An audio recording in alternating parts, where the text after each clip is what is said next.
የአባቱንም አልተቀበለ በአምቡላንስ ሄዶ በሬሳ ሳጥን የመጣው መቀበል አልቻለም። የድንኳን ማድረቂያ ጨርቅ ሳይቀር አዘጋጅቼ እሞታለሁ ብለሽ እሞታ የእውነት በቃ ምክንያቱም ተነግሮኛል ማለት ነው። ድንገት ባለቤቴ በ3 ቀን ውስጥ ሞተ ማለት ነው። ሩጥ አልጠገበችም። ሁለተኛ ምንም የምታውቀው ነገር የለም። አረብ ሀገር እንኳን ሰርታ መጣ ሰው 2000-3000 ይደብቅ እሷ አካውንቷን የሰጠችው። ማስበው ልጆችን ነው የሚታዩኝ። ደጅ በቃ ደጅ ማለት ሁሉም እንትን ሲልቤ ነው የሚታየኝ። ልጅቱን በጸባይ ቀረበችን ለካ መረጃ እስከምትወስድ ድረስ ነው። ለሰፈሩ አዲስ አይደለች።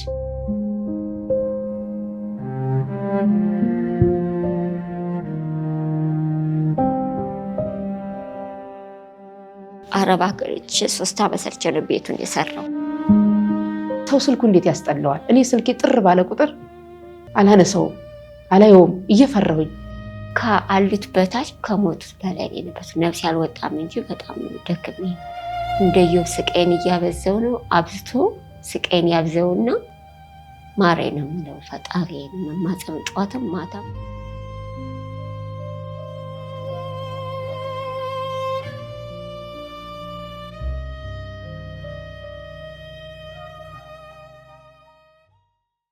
እንኳን ደህና መጣችሁ። እንኳን ደህና ቆየሽ። እንዴት ናችሁ? ሁሉ መልካም? እግዚአብሔር ይመስገን።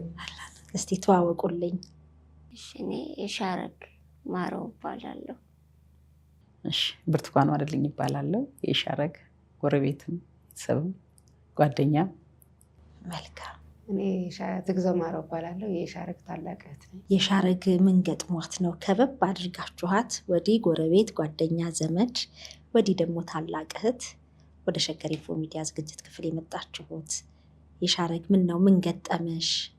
ማለት የገጠመኝ በብዙ ጊዜ ባልጋ ነው የነበርኩት። አልጋ ላይ ነኝ የነበርኩት። ህመሜ ማህፀን ካንሰር ነው ህመሜ። ስሙን ብዙም እንትን አልለውም ማለት በቃ ሩጭ ሳልጠግቢም በሽታ በማግኘቴ ትንሽ ያመኛል። ብዙ መስራት የምችል ነበርኩኝ። የ2 ልጆች እናት ነኝና በሽታው ከየት መጣ ሳልባል በሽታው ተከሰተብኝ። ምን ያህል ጊዜ ሆነው? አሁን 6 ዓመት። ያው እግዚአብሔር ይመስገን ጥቁር አንበሳ ትቆያለሽ እስካሁን አላለኝም ነበር። 3 ዓመት በዳይፐር ነው ያለሁት። አሁንም ዳይፐር ነው የምጠቀመው።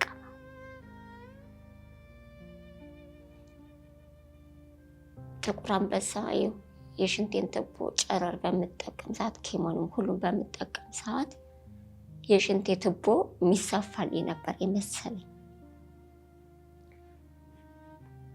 ግን ያው እንደማይቻል ቀኔም እንደተቃረበ በቃ ብዙ ነገር ብለው ነው ጥቁር አንበሳ እንትን ያለኝና ቀን ማለት በቃ በሽታው በጣም ኦቨር የሆነ እንደሆነ ነገሩኝ። የዛሬ 3 ዓመት ነው የነገሩኝ። ለማንም አልተናገርኩም።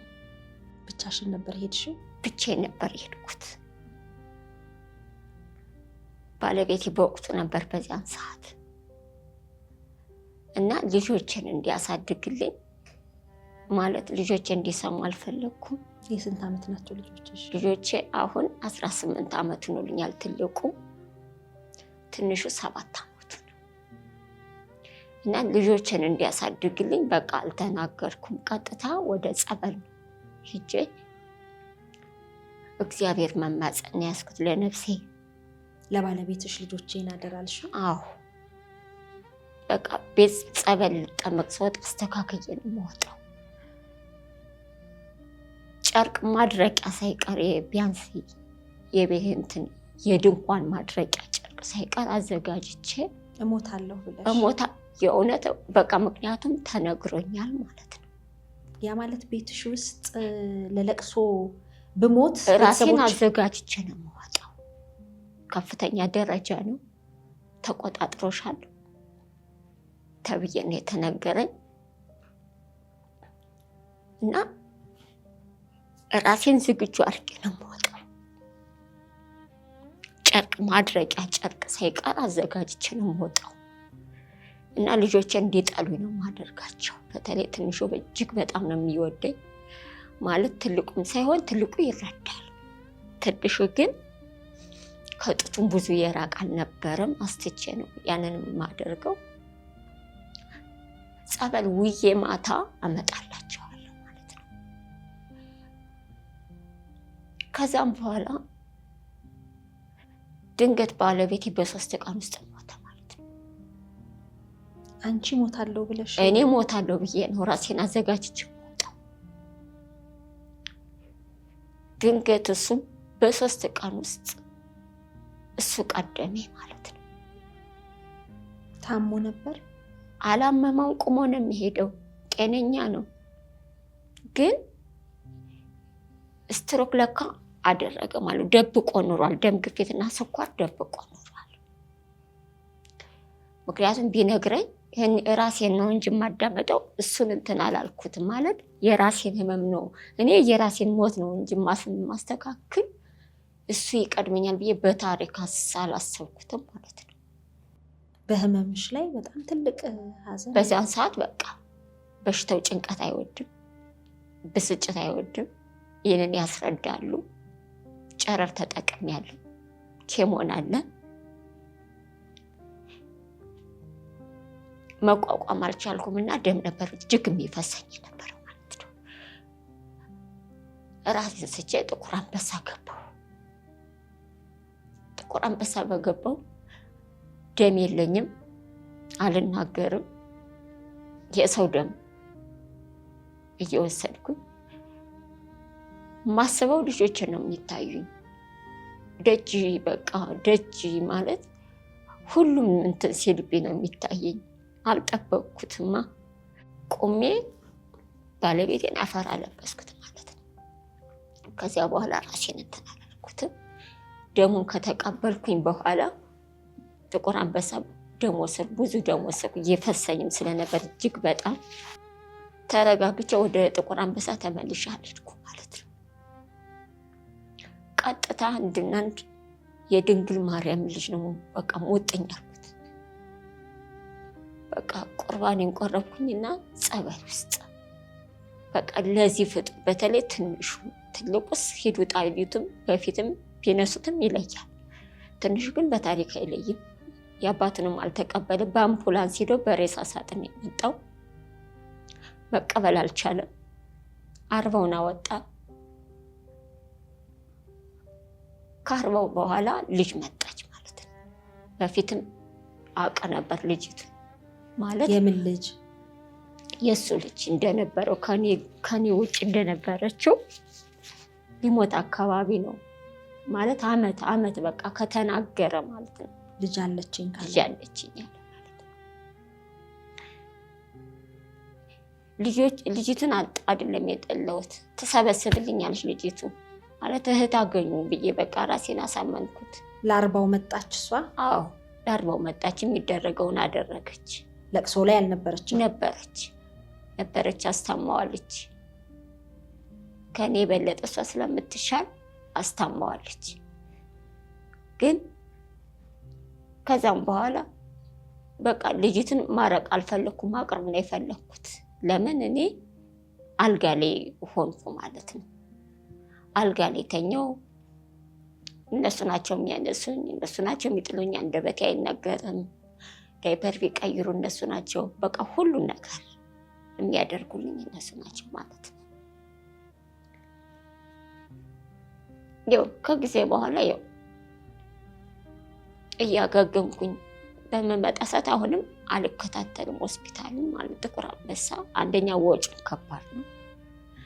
ማራ ያለ ሲቲ ስካን አለ፣ የደም ሁሉን ነገሩ ተሆኖ ግን ውጤቱ ጥሩ አይደለም የሚያሳየው።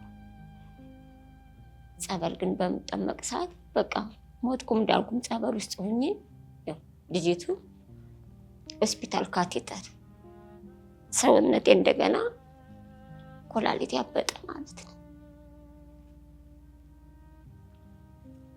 ኩላሊት ያብጦ ይኸው ካቴተር እንዲገባ ተደረገ። ካቴተር ለብዙ ጊዜ ካቴተር መጠቀም ጀመርኩኝ። በዚያ ሰዓት መጥሪያ መጣልኝ። ማን የፍርድ ቤት ወረቀት መጥሪያ መጣልኝ። ሲመጣልኝ ይኸው ልጅቱ እንደሆነች ተረዳሁ። ማን ሌላ ሰው ሌላ እንትን የለውም። ንብረት አለው። አዎ ቤቱ አለ። መጥሪያ ሲመጣልኝ መንቀሳቀስ አይደለሁም። ያቱም ወይ አቅፈው ነው የሚያስገቡኝ፣ አቅፈው ነው የሚያስወጡኝ። እንደገና ለነሱ ሪያድ እየያዙ እያቀፉ እየወሰዱ ፈርሜ ለጠበቃም እንደዚሁ በነፃ ሰፈር ውስጥ ያለ የእሱ ጓደኛ የሆነ ሆነ አይዞሽ እኔ ሆንሻለሁኝ ከህመምሽ ላይ ከመጣ ብሎ እሱ ተቀባይ ወረቀቴን ሙሉ ለሙሉ ለሱ ሰጥቼ 3 ዓመት ባለቤቴ ካረፈ 3 ዓመቱ ነው። 3 ዓመት ክርክር ተደረገ። ልጅ ንብረት ይገባኛል ብላ መጣች። ይገባኛል አለች። ሽጣችሁ ቤቱን ሽጣችሁ ስጡኝ። መብት አላት አይደለ? መብት አላት። የአባቷ ንብረት መብት አላት።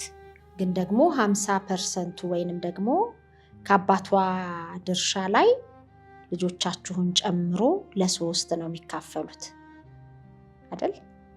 ከኔ ጋር እኩል እንድትካፈል ተደረገ።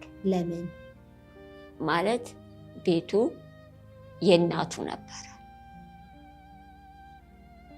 የእናቱን ቤት ነው ወደ እሱ አድርገን ከኛ ጋር በእኛ እንትን እንዲወድ ያደረግነው ማለት ነው። የእሷ እናት ንብረት ነበር አይደል? አያቷ የባለቤቴ እናት አሉ። እሳቸው በህይወት የሉ። ሙሉ ለሙሉ ለሱ አውርሰዋል። ለሱ እሺ፣ ለሱ የሆነው ማለት ነው። ልጆቹስ ባለድርሻ አይደሉም? ናቸው። ልጆቹ ባለድርሻ ናቸው። እኔ ነበር ትውጣ የተባልኩት። ክርክሩ ለዛ ነበር የቆየው 3 ዓመት።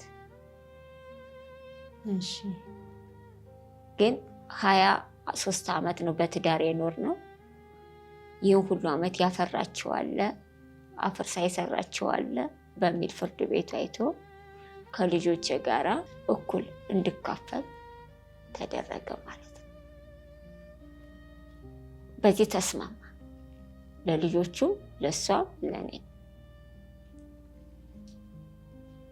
ከዛም ተገመተ። ግምቱ 1 ሚሊዮን እንዲሰጣት ተደረገው። እንድሰጥ ካለሽ ትሰጫለሽ፣ ከሌለሽ ደግሞ ሽጠሽ እንድትሰጪ ተብሎ ተወሰነ ማለት ነው። አይደለም 1 ሚሊዮን ይህንን ህመም የሚያውቅ ሰው ያውቀዋል ወጪው። ይሄ ህመም ወይ እናቱንም ወይ አባቱንም ወይ ወንድሙን ወይ ልጁንም ያላጣ በዚህ ህመም ሰው አይኖርም። ስቃው ከባድ ነው። እሳት ነው፣ አሲድ ነው። ሁሉን አራቁቶ ነው። 6 ዓመት ነው ይዤው ከታወቀ 6 ዓመት ሙሉ ይዤው ነው። በግልም በመንግስትም ነው ስታከም የኖርኩት። ያ የለም። የሰፈር ልጆች ዳይፐር አስቸግራቸዋለሁ፣ ይገዙልኛል። የሰፈር ሰው ደግሞ ደግ ነው እጅግ በጣም እምበለውን አይነፍጉኝም። ቋጥረው ምን ብለውም ይዘውልኝ ይመጣሉ ማለት ነው። እና 1 ሚሊዮን በጭራሽ አላስበውም። ከየትም አላገኘውም፣ የለኝም። ከየትም ሰጣት አልችልም። በዚህ ነው አሁን እርዱኝ ማለት የፈለኩት ማለት ነው። እርዱኝ በቃ ማንም እንደ ድሮ አቅም ኑሮኝ እንደ ድሮ እየሰራሁት እንደ ድሮ አረብ ሀገር ሰርቼ የመጣሁት እንደ ድሮ ወጥቼ የምገባ ቢሆን ኑሮ ከሰው ጫማ ስር አልወድቅም ነበር። አረብ ሀገር ሄደሽ ነበር? አረብ ሀገር ሰርቼ 3 ዓመት ሰርቼ ነው ቤቱን የሰራሁት። አልወድቅም ነበር። ለምን ልብስ ማጠቤም ሆነ የሰው ቤትም ሁሉን ሰርቼ ትንሽ የቤት ተከራይቼ ልጆችን ሸክፌ መያዝ ይችላሉ። ቤቱ ተሸጠ ምን አለ የሚለውን አይምሮ ውስጥ አላስገቡም። ሙሉ ጤነኛ ብሆን ኖሮ እንደ ድሮ ብሆን። ግን አሁን ከጫማ በታች ስር ያደረገኝ ጤና ማጣቴ ነው። ምክንያቱም ነገ መቼ እንደምጠራ አላውቀውም። አሁን አልሄድም። አመት አልፎኛል ጥቁር አንበሳ ከሄድኩ ማለት ነው። ክትትሉን አቆሜዋለሁ። ያቆምኩት ምንድነው ስሄድ ማለት እኔ ሽንቴ ትቦ ተሰፍቶ ተስተካክዬ ምናምን ነበር የመሰለኝ። በተለይ ጨረሩን ስጠቀም ግን እንደሚያበላሸኝ አላወኩም፣ አላዳነኝም። በቃ ተስፋ አስቆራጭ ነገር ነው የተነገረኝና ከዛ ወዲህ ቤት ውስጥ ነኝ ያለሁት ማለት ነው። በቃ ጸበል ያመጡልኛል። ብር ካገኘች በሪያድ ይዘውኝ ሄደው አስጠምቀው ያመጡኛል። ግን ቤት መቀመጥ መፍትሄ ነው? ሕክምናው አይሻልም? ምክንያቱም ስትሄጂ የምትታዘዡ ምርመራ ከባድ ነው። አቅም ስለሌለሽ። አቅም የለም። አዎ እማራይ ይልሻል፣ ሲቲ ስካን ይባላል፣ ደማ ይባላል። ደረጃው ደግሞ ሲጠሩት ትደነግጫለሽ። ደረጃው ማወቅማ አልፈልግ፣ ግን ማወቅ ስላለብኝ እጠይቃቸዋለሁ ማለት ነው። ግን አሁንም እስቲል አሁንም ቤቴን አዘጋጅቼ ነው የምቀመጠው።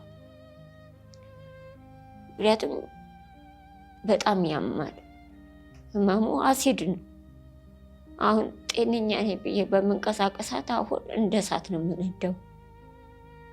ማስታገሻ ምንም መድኃኒት ነገር የለውም።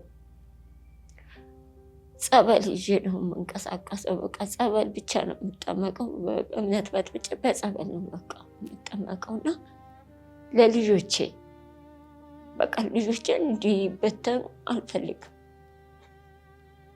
መግቢያ እኮ አለን እንዲሉ እፈልጋለሁ። በእኔ የደረሰ በማንም አይድረስ፣ ማንንም አይመመው። ሞት አይገዛም። በሽታ ግን መምጫ አይታወቅም። ሞት መምጫ አይታወቅም እና ከባድ ነው ኑሮዬ ማለት ነው። ያለሁበት ከባድ ነው። በአንዲት ሌሎችን ራሱ ለልጅቱ ለመስጠት ብዬ ምኝታ ቤቱ እንደዛ አሻሽቄ አንዲት ክፍል ውስጥ ነው ልጆችን ጨብጬ በአንዲት ክፍል ውስጥ ነው ልጆችን ይዤ የምቀመጠው ማለት ነው። ያለሁት አሁን የምገኘው እና ማን በቃ ኢትዮጵያዊ የሆነ እናቱን ልጁን ወገኑን ያስታመመ በሙሉ በሽታውን የሚረዳ ይርዳኝ ነው። በቃ ይርዱኝ፣ ይህንን ዕዳ ይክፈሉልኝ።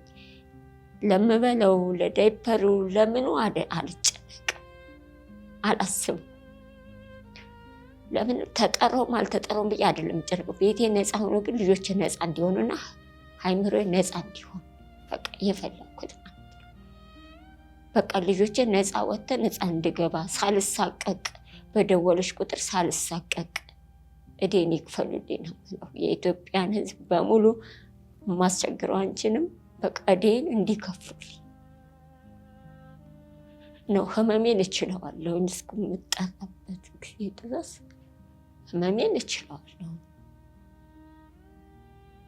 ነው። እግዚአብሔር ይማርሽ፣ አይዞሽ። ወደ ታላቅ እህት ልምጣ። እሺ እንግዲህ እህቴ በ37 ዓመቷ ነው ይሄ በሽታ የያዛትኝ። በ37 ዓመት ሲይዛት እንደ ሰው ለብሳ ወጥታ፣ እንደ ሰው አጊጣ፣ እንደ ሰው ተዝናንታ፣ እንደ ሰው ፈለገችበት ሂዳ አይደለም። በቃ ይሁን ብዬ ነው ያልኳትኝ። ለምን የነገርኳትን ስለማሰማ እኔ የዛሬ 13 ዓመት የዛሬ 12 ዓመት እኔ ሄድኩ አረብ ሀገር። ሲሄድ ከትዳሯ እንድትለይ ብዬ ትዳሯንም እንድትተው ጥሩ ስላልሆነ ህይወቷ አረብ ሀገር ወሰድኳት። አረብ ሀገር ወስጄ ያለሽን ብር አጠራቅመሽ የራሽን ህይወትሽ ምሪ፣ ትዳሯ አይሆንሽም ነው ያልኳት። እኔ ስላት እንደ የወለድኩት ልጅህንማ እኔ ለማን ትቼ ለእሱ አልተውለትም አለችና ያንን ብር ይዛ ቀድሜ ነው የመጣሁኝ። እሷ ኮንትራቷን ጨርሳ መጣች። ስትመጣ ቤቱ ካርታ የለውም። ያለቻትን ብር ካርታውን አወጣች፣ ቤቱን አፈረሰች፣ ሰራች። ይሄ ትንሹ ልጅ ተወለደ። ትንሹ ልጅ ተወልዶ ሲኖር መልሶ ወደዛ ህይወት ገባ። ወደ ብስጭት በቃ ወደ እሷ በፊት ሳትሄድ አረብ ሀገር ሳትሄድ የነበረችበትን ህይወት መልሳ አረብ ሀገር መታገኘችው። ከዛ አረብ ሀገር ሳትሄድ በፊት ቆሻሻ ተደራጅታ ስትሰራ ነበረ ዝቅ ብላ። እኔ አረብ ሀገር ወሰድኳት። ሰርታ መታ 1 ብር ወደ ኪሷ ወደ ቦርሳው አላረገች። ቤቱን ካርታ ወጣች። ቤቱን አፍርሳ ሰራች። 2 ክፍል ቤት ቢሆን አፍርሳ ቤት አረገችው። ይህ ነገር ሆነ። ትንሹ ልጅም ተወለደ። ይወለድ እያመማት መጣ። ሂጂ ሐኪም ቤት። እሺ አትሄድም። ሂጂ ሐኪም ቤት። አትሄድም። ሂጂ ሐኪም ቤት። አትሄድም። ካንሰሩ የመጣ በጢ ነው አይደል? ብዙ ጊዜ ካንሰር መጣ የሚባለው። እሷ በብስጭት ነው ያሏት ዶክተሮቹ ራሳቸው። ትናደጅ ነበረ፣ ብስጭት ነበረብሽ ነው ያሏት። አዎ ከብስጭት ነው የመጣ። አሁን 4 ደረጃ ደርሷል ማለት ኦቨር። ከዛ ይሄንን ስትል ሐኪም ቤት እንደጀመረችው በቃ እስቲ ብዬ ቋራ ጸበል ጎንደር እዛ ሄደች። እዛ ሄዳ 2 ቀን 3 ቀን ተጠቅምታ አካባቢውም ሰላም ስላልሆነ እዛ ደርሳ መታ ባህር ዳር አሁን ሀራ ድንግል 2 ወር ተቀመጠች። 2 ወር ተቀምጣ ስትኖር በቃ ልጇ ናፈቃት። ትንሹ ልጅ በቃ የማይሆን ሆነና ተመልሳ አዲስ አበባ መጣች። አዲስ አበባ መጣ። እዛ ባለው ጸበል የተባለ ሄዳለች። አዲስ አበባም ቢሆን ወስዳታለሁ እኔ። እሷም ብር እንደዚህ ሰው 100 ብር 200 ብር ሲሰጣት ትሄዳለች። ጸበል ነው የምትሄደው። ከዛ እያለ እሱ አሞት ኑሮ አለካ ደብቋታል። እዛ አንገቱ እንደዚህ ብሏል። አንተ መሆነ ነው ሂድ ሐኪም ቤት ስትለው ምን ነው ያመመኝ መሰለሽ እንዴ? እኔ እኮ አላመመኝም ማለት። ለምን አሞሃለኝ? ሂድ ዝም ብለህ የሰፈሩ ሐኪም ቤት እየሄድክ አንዱ ሌላ መድኃኒት አንዱ ሌላ መድኃኒት ሲሰጥህ አትውሰድ። ሂድና ሐኪም ቤት በስነ ስርዓት ተመርመር ስትለው እሺ አለና ደብቆ እሱ ለካ ስኳርና ደም ግፊት ነበረበትኝ። ከዛ የሆነ የኔ ወንድሜ ልጅ ያጎቴ ቀለበት ያደርግ ነበረ። ነይ እንሂድ አልኳትና እንደዚህ በጣም ድክም አላለችም፣ ደህና ነበረች ትንሽ። እዛ ይዣት ሄድኩኝ። ስመጣ ልጅቱ 10 ወራቸው ነው ከተዋወቁ። አያውቃትም። እንደተረገዘች ሰፈሩን ለቀው ሄዶ ወደ ሳር ቤት። ያቺ ልጅ ተወለደች። አያቶቿ አሳደጓት፣ አስመረቋት። ልክ ልትመረቅ ብቻ የተወሰነ ቀር ሲቀራተኝ እና ልጅን ተዋወቅ አሉተኝ። እኔ ግን ትዳሩን ተይ ያልኳት መጀመሪያ ልጅ አለው የሚባል ወሬ ስለሰማሁኝ ነው። እኔ ልጅ አለው ተይ እህቴ አይሆንሽም፣ ቤቱን አይተሽ ከሆነ አትግቢበት ብዬ ስላት ይሄ የሰፈር የመቃኛ ወሬ ነው፣ ልጅ የለውም ነግሮኛል አለች። እኔ የራሱ ጓደኛ ነው የነገረኝ፣ የራሱ ጓደኛ ሴት ልጅ አለችው ብሎ ማለት። ይሄ ስንት ዓመት እንግዲህ ከ20 ምን ዓመት ከቆየ በኋላ ልጅቱ ተመርቃ ልትመረቃ 1 ወር ሲቀራት ልጅ እንዳለው ነገራት። እዛ መረቃቷንም ሄደ። እዛ በኋላ ጭራሽ የባሰ ባህሪው እየተቀያየረ መጣ። በቃ ሌላ ሰው ሆነ። ያም ይሁን ብላ እሷ ዝም ብላ ነው የምትኖረው። በቃ እኔ ጋ ነው በቃ ላዳር ነው እንጂ እኔ ጋ ነው የምትኖረው። ከዛ ጠዋት ቁርስ ትንሽ ይበላና ያንን መድኃኒት ሲወስድ አስታውቀዋል። ሲያስታውቀው ያ ሬቱ እየተጎተተ ደም ጎርሶ ነው የወጣ። እሷ አምቡላንስ ያዘጋጀችው ቁጥር እንግዲህ ለማን ነው? ለራሷ። በደክም እንኳን በሞት እንኳን ብላ ቁጥር የአምቡላንሶችን ቁጥር ይዛ ነበረ። ትደውልላቸዋለች። ለነሱ ደውለችላቸው። እየሮጡ መጥተው ወሰዱት። ጤና ጣቢያ ገባ። ከጤና ጣቢያ ደግሞ ዘነበ ወርቅ ሆስፒታል መጀመሪያ ልጅቷ ወስደው ነበረ። ይዛችሁልኝ ነው አሉ። ልክ በ3ኛ ቀኑ ሞተ። ሲሞት ልጅቱ ላርባው መጣች። ለቅሶንም ቀበረች በሰላም። በቃ እኛ ደስ ነው ያለነ ስለ እውነት ከሆነ ለምን የኔም ኑሮ ህይወት ደካማ ነው። እሷም እንደዚህ ሆናለች። ቢያንስ ይህን ትንሽ ልጅ ይህን ትልቅ ልጅ ትሰበስበዋለች። እንኳን ኖርሽ እንኳን ተወለድሽ ነው ያልኳት እኔ ስለ እውነት ከሆነ ለምን ነገ ጧት ጥለነው ለሚሄን ሄደው ዓለም ገና ነገ ጧት ያልፍልናል ብለን የማይሆነው ነገር መግባት የለብንም። ከዛ ልጅቱም በጸባይ ቀረበችን። ለካ መረጃ እስከምትወስድ ድረስ ነው። ለሰፈሩ አዲስ አይደለች፣ ምንም ነገር የምታውቀው ነገር የላትም። እዛ ይሄንን ትንሽ ልጅ የ18 ዓመቱንም ወደ ራሷ ወሰደችው፣ እናቱን እንዲጠላም አረገችው። ከዛ እኔ ልጁን ስመክረው ልጁም አልሰማኝም እያለ ከዛ ምን አስበሽ ነው አንቺ አልናትኛ። ምን አስበሽ ነው ስንላት፣ አይ እኔ ወንድሞችን ለመጦር ነው የፈለጉት አለ። እንዳስኮሽ እሷን ጸበል ወስጄ አስገባታለሁ፣ ነይ ግቢ ቤት ወንድሞችሽን ያዥ። በቃ ይሄ የአያታችሁ ውርስ ነው፣ የአባቷ እናት ነው ይሄን ቤት ያወረሱት አይደል ለአባትሽ፣ ይሄ የእናንተ ውርስ ስለሆነ ወንድሞችሽን ይዘሽ ተቀመጭ ያልኳት። እሺ ነው ያለች። ለካ ነገሯን ስም በመንበረ ነው አያቶቿ የሚጠሯት። ለካ ስሟን እስከምታስቀይር ከሱ ጋራም ስም ጀምራ በአባቷ ስም እንድትጠራ ፕሮሰስ ላይ ጀምራ ኑሯል። ለካ ይሄንን እኛ አላወቅንም። ፕሮሰሷን ጨረሰች። የሙት ሰርተፊኬት መታ ተደብቃ ወሰደች ከተቀበረበት። ሁለመናውን ካስተካከለች በኋላ እሷ እንዳጋጣሚ ሆስፒታል ገብታ ነበረ። እግሯ አበጠ፣ ኩላሊቷ አብጦ ካቴተር መጠቀም አለብሽ አሏትኝ። ለምን ሽንቷ መፍሰስ አለበትኝ፣ ለምን እግሯ እያበጠ ሄደ፣ ጭራሽ የተቀየረ ሰውነቷ። እሺ ብለን ካቴተሩ ተደረገላት። እዛ ሳምንት ቆየነ። ይዤ በመጣው በሶስተኛ ቀን መጥሪያ ወረቀት መጣ። እንዴ ምን አስበሽ ነው ስላት፣ አይ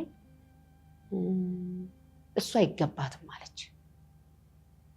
እኛ መጀመሪያውንም እኮ ይገባታል አላልንሽም? ቤቱ በሶስታችሁ ስም ይሁን፣ በአንቺ በትንሹ ልጅ በትልቁ ልጅ አድርጊ፣ ልጆችን ወንድሞችን አሳድጊ። እኛ ስለ ንብረት ችግር የለብንም። የምፈልገውን እህቴን ነው። እህቴ እኔ በነገርኳት መሰረት ብትሰማ ኖሮ እዚህ ደረጃ ላይ ባትገኝ። አንደኛ ሩጥ አልጠገበችም፣ ሁለተኛ ምንም የምታውቀው ነገር የለም። አረብ ሀገር እንኳን ሰርታ መጣ ሰው 2000 3000 ይደብቅ፣ እሷ አካውንቷን የሰጠችው አንድ ነገር 0.5 ሳንቲም ቃለ ምድር ቃለ ሰማይ አትደብቀውም። እሷ እኔ እንኳን ያመውላትን ትነግረዋለች። እንዲህ አለችኝ እህቴ ብላ በጣም ከመውደዷና ከመፍቀሩ የተነሳ ያም ይሁን ብለን ስንኖር ከዛ ልጅቱ ይሄንን መጥሪያ ወረቀት አመጣች። እንዴ ለምን ትከሻታለሽ? ንብረት አልፈልግም እያለችሽ፣ ቤት አልፈልግም እያለችሽ፣ በሶስታችሁ ስም ይዙር እየተባልሽ ለምን ትከሻታለሽ ስላት፣ አይ ቢሆንም እሷ አይገባትም አለ። ይሄ ነገር ይገባኛል እኮ አላለችሽ? ምንድነው እንደዚህ ብለሽ የምትይው ብዬ እሷንም ጠየኳት። ስናስበው ቤቱን ሽጣ ልጆችን ሜዳ በትና ድርሻዋን ለመውሰድ ነው ለካ። እኛ ስታታለለን የቆየችው።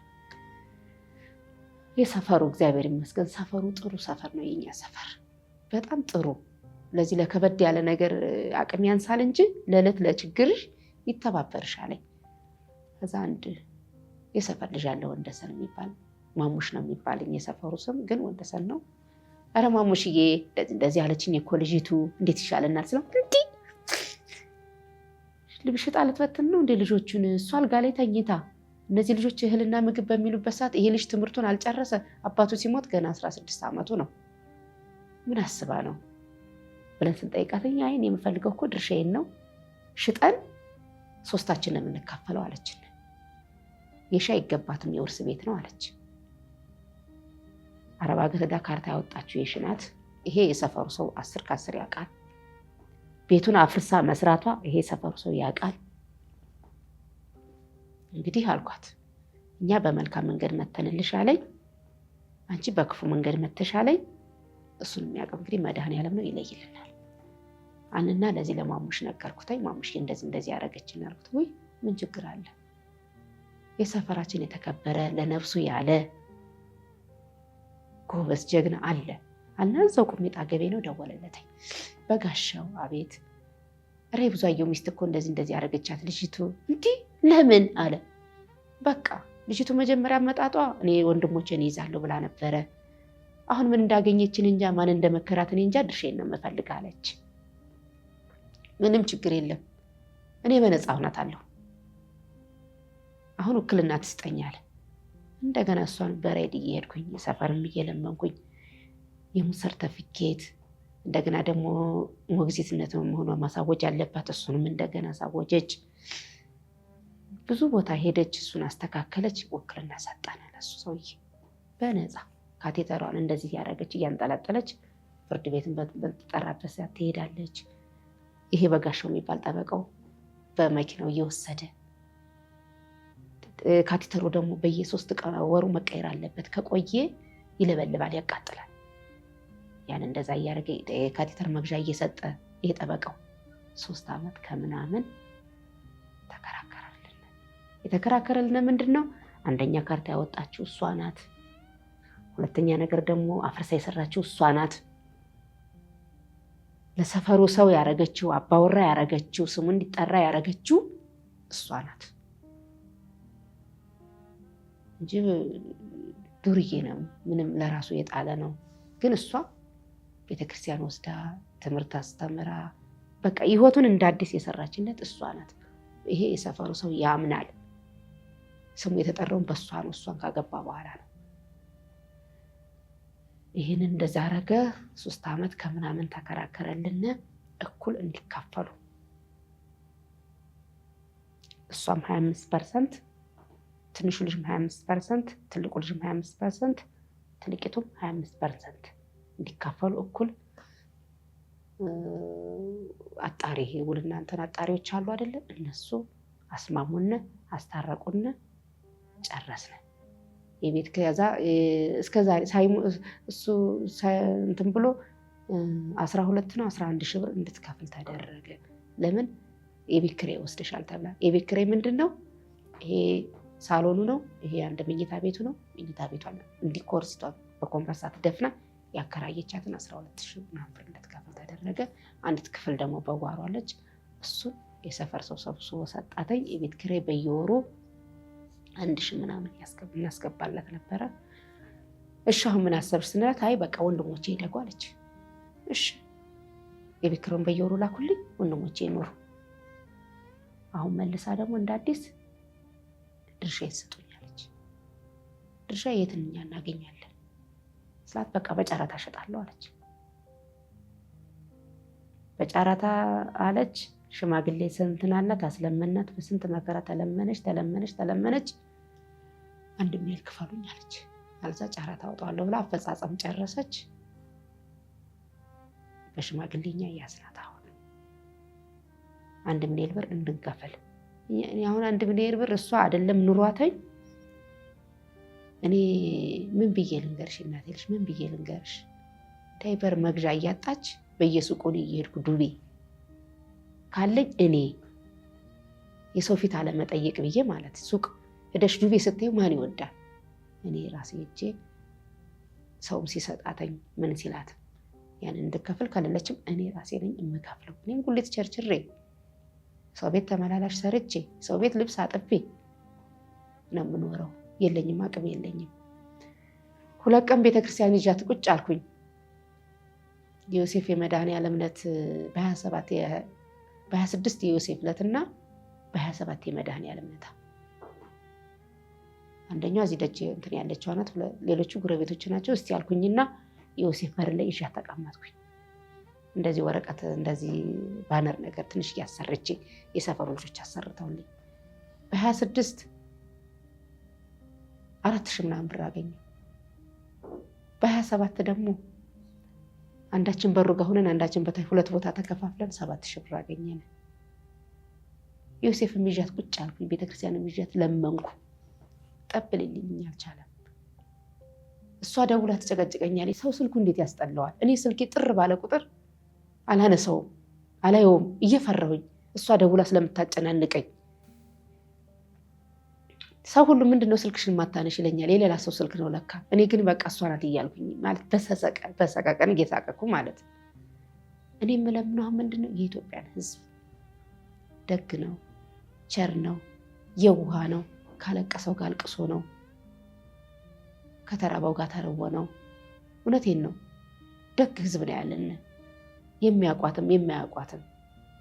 በቅዱስ ሚካኤል ስም በእመቤቴ ስም ይህን ዕዳ እንዲያግዙ ነው የምፈልገው። እኔ እህቴ በ37 ዓመቷ ነው ይህ በሽታ የያዛተኝ። ቤት አስተካክዬ ነው የምወጣው አለች። ይሄን ታውቂ ነበር አንቺ? አትናገርም። እሱ ሲሞት የእውነት ነው የምነግርሽ፣ እሱ ሲሞት ሰው ቤቱ ይቆሽሻል አይደለ? መሄድ አትችልም እኮ ቀስ እያለች ነው አይደለ? በቃ ቆስ ያለ እቃዋ ሲወጣ አልጋ ስሩ ጽድት ያለ ቤት ነው። ሰው ሁሉ ጉድ ነው ያለ። ሰው እንኳን ቤቱ አይቆሽሽም እንዴ ይላል። ምን ነው ስላት፣ እንዴ ብሞት እንኳን እህቴ እንዳተዋረጅብኝ አለች። ጽድት ያለ ቤት ነው ያላት። እንደዛም ሆና ማለት አሁንም ቢሆን ቀስ ስትልና ከጅግዛግ ታረግና ልብሷን ትንሽ ብላ ልቅልቅ ወይኔን ትደውልና እኔ ልብሴን አስጭልኝ ትለኛለች። እጅ አሰጣላታለሁ። በጣም ጥንቁቅ፣ በጣም ጎበዝ። አሁን ላለቻት ነገር ግን ነግራኝ አታውቅም። ግን ራሷን አዘጋጅታ ነው የምትሄደው።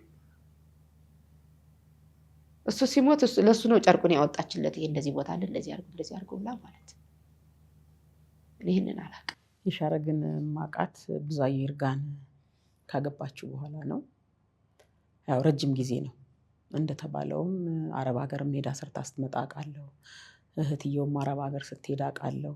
እና ከብዙአየሁ ጋር አብሮ አደግ ጓደኛ ነኝ እኔ፣ ቅድም ቤተሰብ ያልኩት ማለት ነው። እና አብሮ አደግ ነን፣ አንድ አካባቢ ነን። እንደዛም ሆኖ የሻረግን ካገባት በኋላ በጥሩ ኑሮ በጥሩ ሁኔታ እንደሚኖሩ ነው የማውቀውና እኔ አልፎ አልፎ ሄዳለሁ የሻረግ ጋር ማለት ነው። እና የሻረግ ማለት ጥሩ ሰው ሲመጣ ፊቷን የማትከሰክስ በጣም ተግባቢ፣ ሰው የምታቀርብ፣ እውነትም በልጅነቷ ሮጥ ሮጥ ብላ እንዲያልፍላት የምትሰራ፣ እሱም እሷም እህቲቱ እንዳለችው ቆሻሻ በደረቅ ቆሻሻ ላይ ተሰማርተው የሚሰሩ የነበሩ ግን ውስጣቸውን ብዙም ጠለቅ ብዬ አላቅምና እንዳልኩሽ አልፎ አልፎ ሄዳለሁ። አልፎ አልፎ ሲሄድ እንግዲህ ይሄ መጀመሪያውን ልጅ እንደወለደች ያው እንግባባለን። አልፎ አልፎ ሄዳለሁ ልሻለሁኝ እና ጥሩ አግባቦት እንዳላቸው ነው የማውቀው። እንዳለችውም እህቲቱ ያው ባለው አንዳንድ ነገሮችን በሚጠቀሙበት ሰዓት አንጻ በሃይማኖት አንጻ እዛው ዮሴፍ ቤተክርስቲያን አካባቢ ማለት ነው እና በልዩ ስሙ ቄስ ሰፈር ነው የምንባለው። እዛው ዮሴፍ ቤተክርስቲያን ወስዳ አንጻው ጥሩ አስተዋይ ጿሚ ጸላይ ነበር። በኋላ ላይ ምን እንዳገረሸበትና እንግዲህ ወደ ሌላ ግጭት ውስጥ እንደገቡ ባላቅም ሲሄድ ተነግረኛለች። ይኸው እንደዚህ እንደዚህ እያለ ነው ምከሪው ብርቱካን እንደዚህ እንደዚህ እያለ ነው ትለኛለች።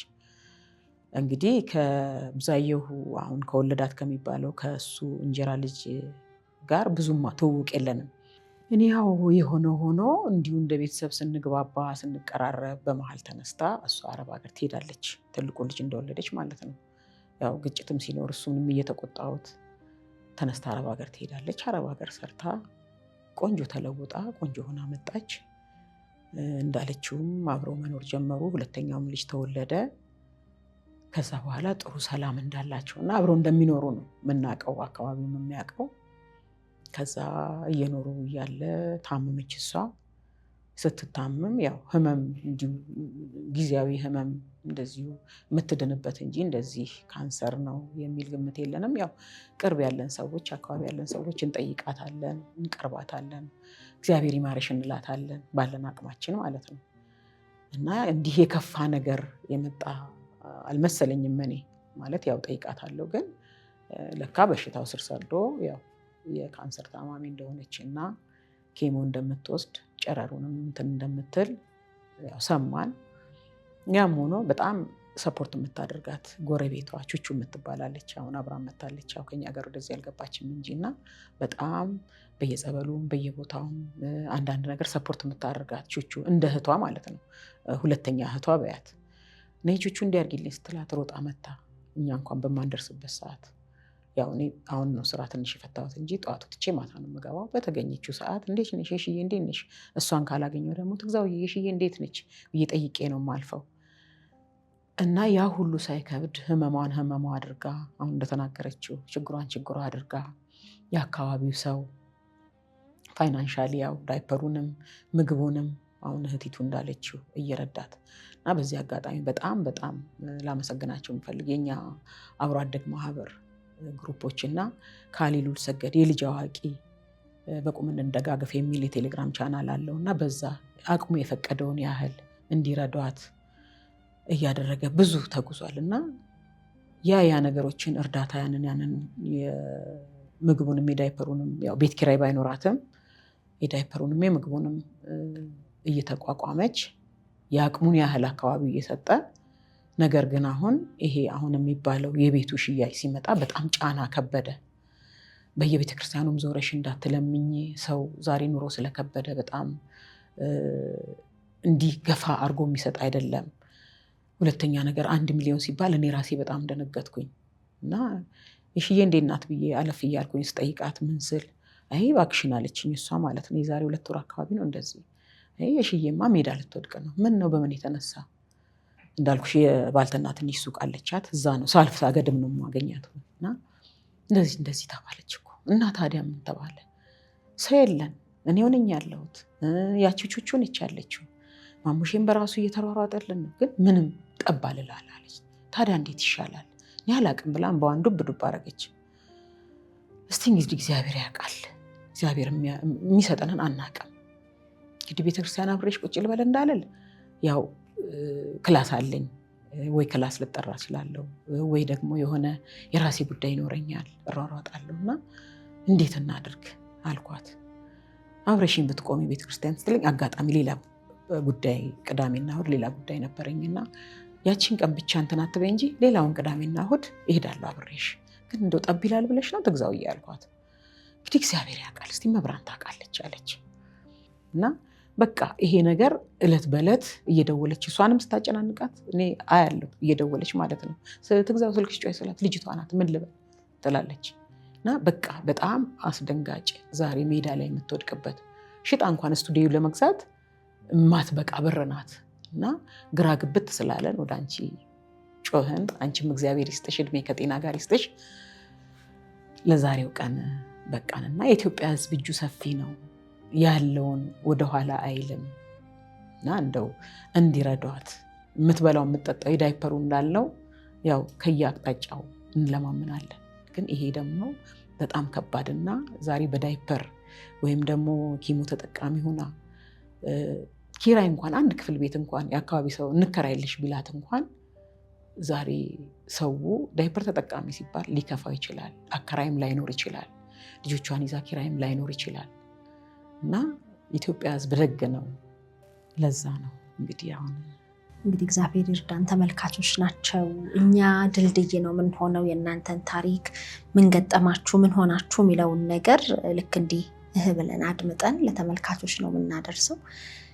ተመልካቾች ደግሞ እንግዲህ ችግራችሁ በደንብ ገብቷቸው መፍትሄ ይሰጣሉ ብዬ አምናለሁ። እግዚአብሔር ምሕረቱን እንዲያወርድልሽ እመኛለሁ። አይዞሽ እሞታለሁ ብለሽ ከዛሬ ነገ ስትጠባበቂ እግዚአብሔር እድሜ ጤና እንግዲህ ሰጥቶሽ አሁንም የልጆችሽ እናት እንዲያደርግሽ ምኞቴ ነው። ማለት የምትፈልጊውን ነገር ካለ በመጨረሻ? ማለት የምፈልገው በቃ ሁሉም እጁን ይዘርጋልኝ ነው። በጭንቅ ውስጥ ነው ያለው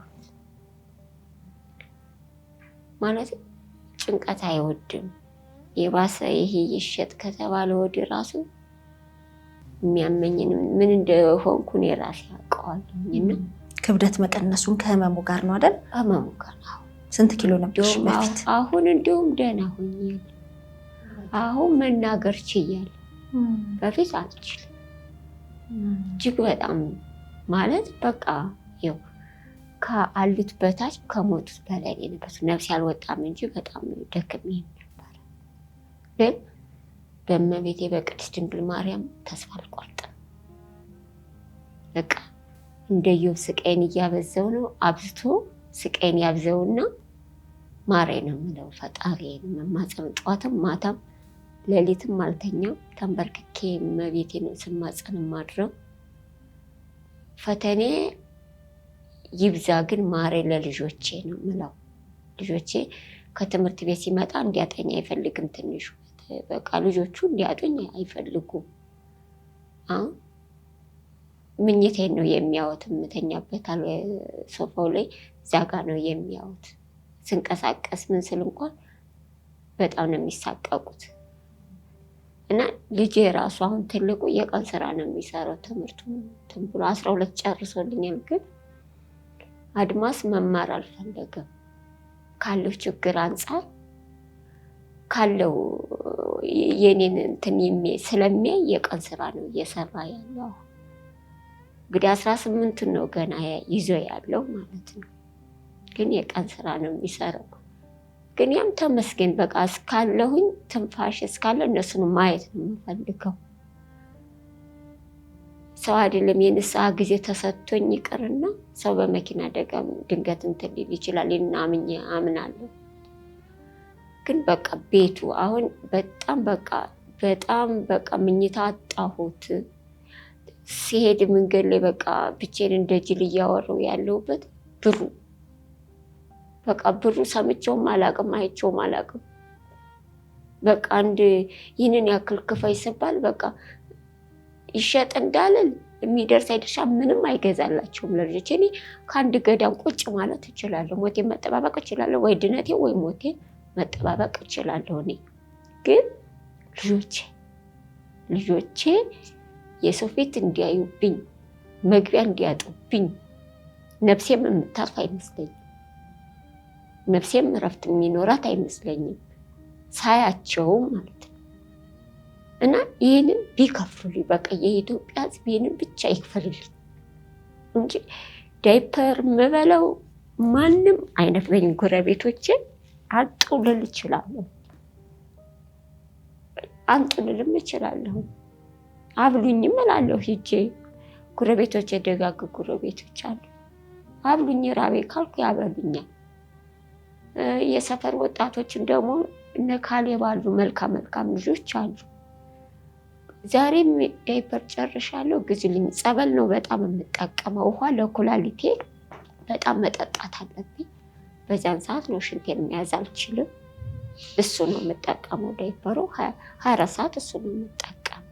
እና ለሱ ግዙላቸዋለሁ፣ አምጡላቸዋለሁ። ይኸው ከኪሳቸው እንትን ብለው አሰባስበውም ይገዙልኛል። ዘላቂ ቢሆኑ ሁልጊዜ ሰው ማስቸገር ቢያሳቅቀኝም ማለት ነው። እነሱንም እላለሁ ያለው አይነፍገኝ። ግን የቤት ዕዳ ይህንን ማንም ኢትዮጵያውያን በቃ በድንግል ማርያም ስም የምማጸን በቃ እርዱኝ፣ ይህን ብቻ ክፈሉልኝ፣ ይህን ብቻ ያድኑልኝ። እኔ ልዳን አይደለም የምለው፣ ቤቴን ብቻ ያድኑልኝ። በምን ያገኙሻል? ስልክሽን፣ አካውንት ነምበርሽን? 0987 27 68 43 ነው። ሰው ማመስገን እፈልጋለሁ። እኔ በጭንቃችን ሰዓት፣ ቀኑ በጨለመብን ሰዓት፣ ግራ በገባኝ ሰዓት በጋሻው የእሷ ጠበቃ የሆናትን እድሜ ጤና ይስጠው፣ ክፉ አይንከው፣ ልጆችን ይባርክለት።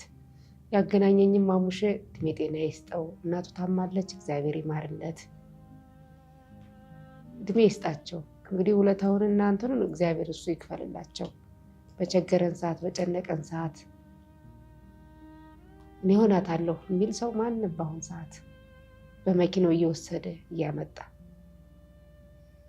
እግዚአብሔር ይስጥልን። የሰፈር ወጣቶች አይዞሽ፣ እግዚአብሔር ይማርሽ፣